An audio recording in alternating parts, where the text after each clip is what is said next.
Yes, so again, a very good evening to all of you. Yes, it is. And on behalf of IIHP Agra Unit and IIHP UP State, I, Dr. Rachna Srivastav, would like to welcome all of you to this webinar. And as you all know that we have a very special and senior guest speaker today, Dr. Ajit Kulkarni sir with us. So again, welcome sir, and we are so grateful to have you. And although he doesn't need any introduction, but still, I'd introduce him for our young and budding homeopaths. So, just a minute.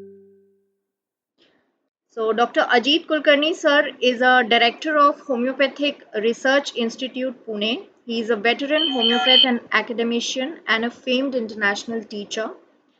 He has made extensive contributions to homeopathy, focusing on innovative teaching, Materia Medica, Repertory, clinical methodology, body language, and integration of psychological modules with homeopathy. He is a member of the Editorial Board, National Journal of Homeopathy, Mumbai. He is co-author of Absolute Homeopathic Materia Medica and 5 regional repertories: AIDS, diabetes mellitus, thyroid, hypertension, and trauma. He is author of Homeopathy Through Harmony and Totality, Volume 1 to 4, and Homeopathic Posology, Kali Family and its Relation, Body Language and Homeopathy in English and in Marathi. We all know it's a very famous book, and Homeopathic Covidoscope, published by Amazon. And his numerous books are translated into multiple languages, 26 books in Russian language, and more than 150 publications on various aspects of homeopathy. And of course, he has received a lot of awards. Award of Excellence in Homeopathy, Award of Homeo Ratna, Lifetime Achievement Award, etc. So, and there's still a lot to say about him. So, over to you, sir. We are all ears and we are all listening. So I am with you now, Yes, sir. Yes, sir. and you have to raise the hand and ask the question. I don't think, sir, we got any question till now. Okay, But okay. I just have to say that I am in touch with your Absolute Materia Medica, and I have to say that it is really great and it helps me a lot. And I Yeah. still have to be in touch with your later books, the Harmony thing, Homeopathy Through Harmony. And hopefully, I will be in touch with that too. Very Yeah. nice. Very nice. Yeah. And I also read your book about the body language, but I'm not very sure about that because it's been years now since I read that. So, Yeah. but sir, I have a question that in this case, in your first prescription, when you don't see improvement very quickly, so how do you convince the patients and the attenders that eventually Right. there Right. will be improvement? You see, there are three processes of understanding and convincing the patient. First, when you take the medicine, this is the first process. You just ingest it. First step. Then the second step is the registration of the action of the remedy. The third step is what exactly after registration is occurring to the system as a whole. Then you have to define the energy of the patient and a lot of follow-up assessment points. Now, in these three ways, sometimes the system takes a long time to show the registration of the action. Yes. The registration of the action is very important on the part of the patient because this action must go at the level of mind, at the system, at the deranged vital force, at the tissue level. Sometimes you will find we have chronic cases and you give some very excellent remedy for 15 days, for 1 month, there is no progress at all because the system has not registered the action. Don't change the remedy very often. So the idea is the remedy is one which takes the hold of the system under its grip. This is the idea. So you must repeat to the point that Are you satisfied with the grip in the case? So the first month, you don't expect more.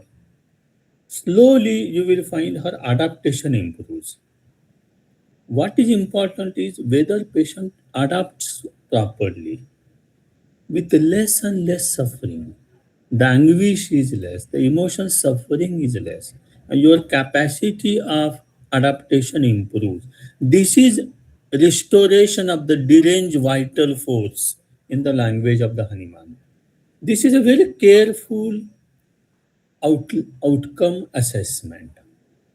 So you have to see the body language, you have to see the facial expressions, eye expressions, how the patient is talking, how the patient is conveying the illness in which words.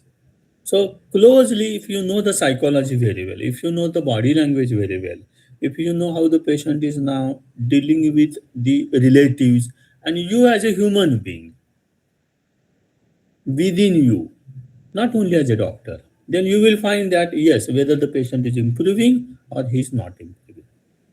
Yeah. Thank you. Hello, sir. Yes, Dr. Sneha, you can ask your question. Yes, Yeah, ma'am. sir. Sir, I wanted to ask whether in coping up mechanisms do they decrease with age?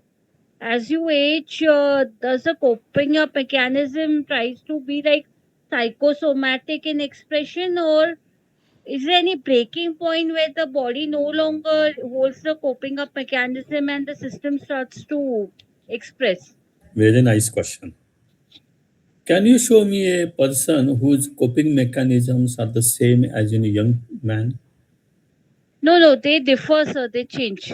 You see, they change because change is a part of the life.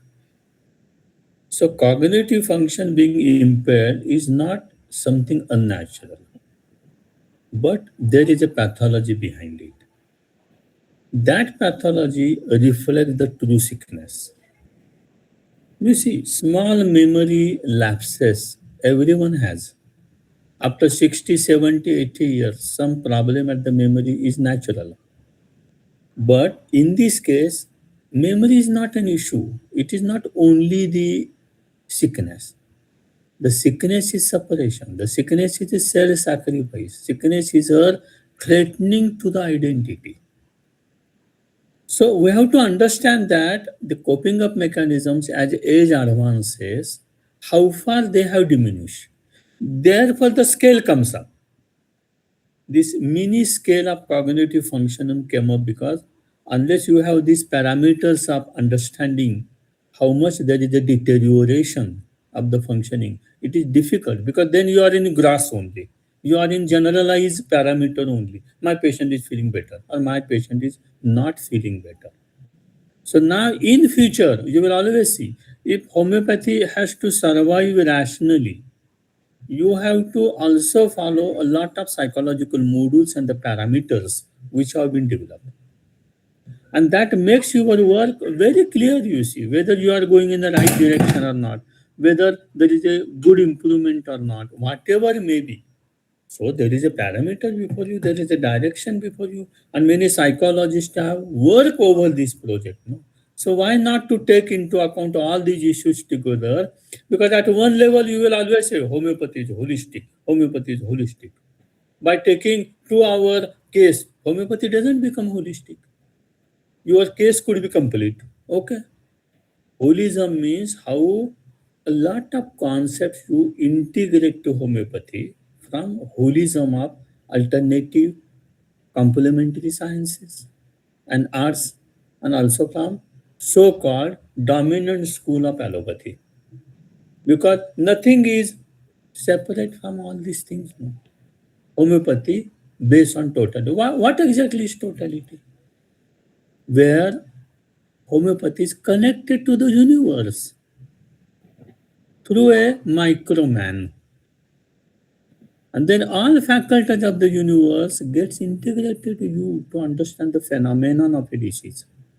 So all universal laws come into operation in the disease phenomenon, in the personal evolution phenomenon of the disease, of the health as a reversal, as a restorative process of the so-called palliation or cure.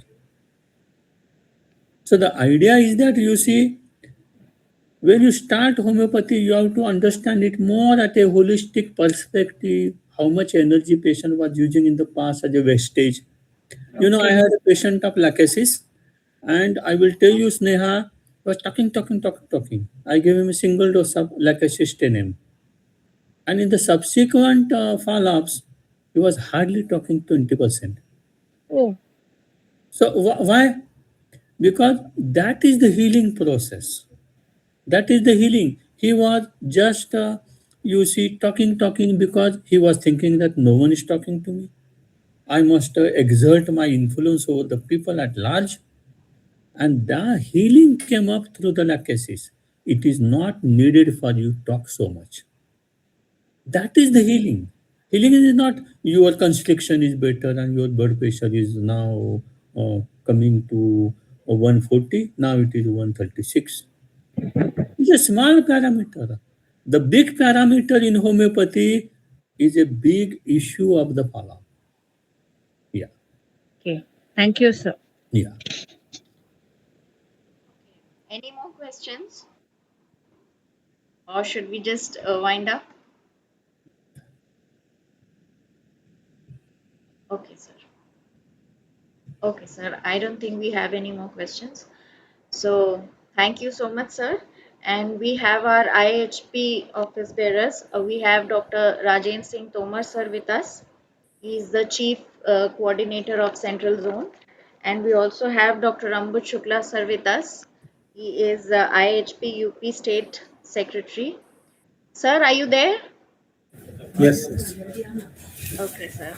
So I Good evening, guess sir. it's Yes. time and we can just ठीक है wind sir. up. Okay, sir. Yes, sir. Abud sir, we can just wind up the session. Okay, okay. We are waiting for your vote of thanks. Thank you, Dr. Rachna. Yes, sir. And on behalf of IHP Uttar Pradesh, I would like to thank all of you making this nice session a great success. Imparting knowledge is one of the best donation in the universe. And Dr. Kulkarni sir, we express our heartfelt gratitude and thanks giving for your valuable time and sharing your knowledge and experience with all of us. Uh, it's our fortune that we have excellent teacher and well-known clinician like you with us. We will expect more and more from you in future, sir. Very energetic, very enthusiastic. Our chief coordinator of IHP, Dr. Rajan Singh, sir.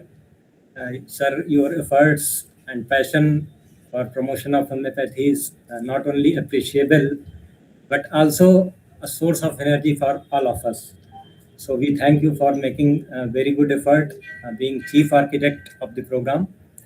And we thank all the entire Agra unit for making this well organized program, very successful.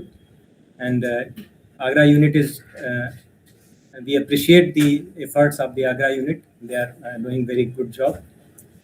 We thank our UP President, Dr. O.P. Srivastava, and entire team of IHP Uttar Pradesh, and office bearers of the UP state and their efforts, supports, and strength for making this event a great success. We also thank office bearer of the IHP Central Committee, our all the office bearers, all the CEC members, and they all are as a strong support with us, and for this great event and very successful event. Our host, Dr. Rashna, we thank you for your good cooperation, well organized program. And ultimately, without the participants, this program couldn't have been a great success. So we appreciate all the and thanks all the we thank all the participants of the program. So thanks once again to all the organizers, all the participants, and all the contributors of this program. Thank you, sir. Thank you, sir, again. for your very nice, very Yes. tremendous session. Thank you, sir. Okay. Best wishes to everyone. Thank you, sir. Thank you so much again. Thank Yes. you, Yes. everyone, and have a good day. Thank you, sir.